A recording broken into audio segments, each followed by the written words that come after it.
ब्रह्म पुराण में कहा गया है कि प्रातः काल यदि हम पंच कन्याओं का नाम लेते हैं तो उनके नाम मात्र से, स्मरण मात्र से ही हमारे सारे पाप धुल जाते हैं।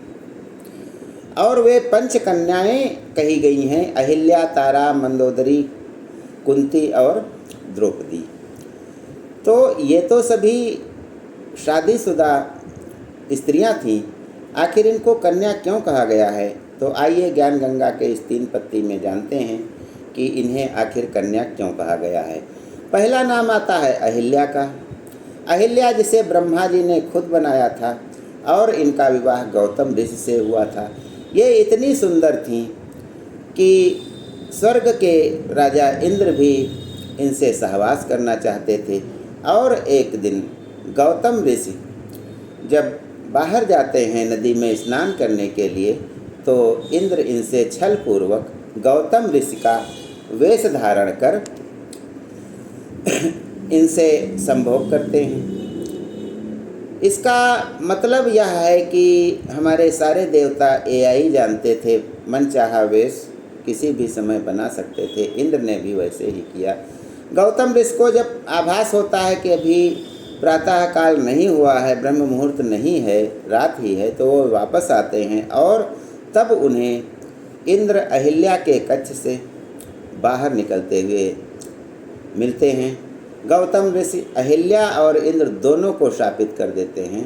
अहिल्या को पत्थर हो जाने का और इंद्र को उनकी इस कामुकता की वजह से उनके शरीर पर 1000 योनियाँ आ जाने का शाप देते हैं।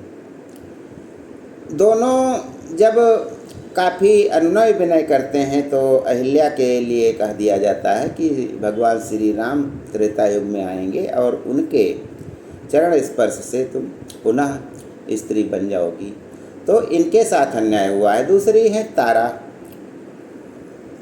तारा जो बाल की पत्नी थी और बाद में इनके साथ जब बाल मर गए तो सुग्रीव ने भी इन्हें अपनी पत्नी बनाया।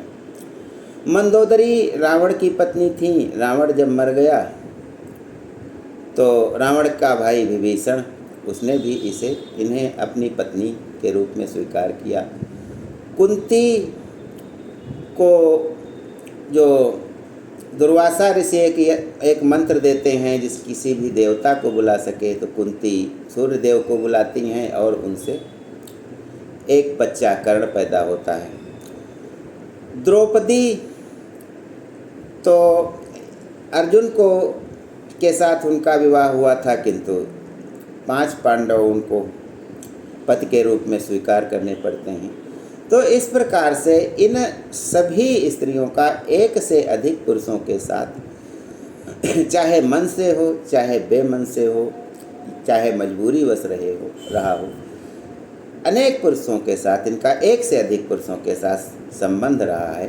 तो यह इनके साथ अत्याचार हुआ है और इस अत्याचार को दूर करने के लिए इन्हें कन्याओं के समान पवित्र माना गया है। तो और इनके संबंध में यह भी प्रचलित है कि ये सभी अच्छत यौवना अर्थात सदैव कुंवारी कन्याओं के रूप में ही रही हैं।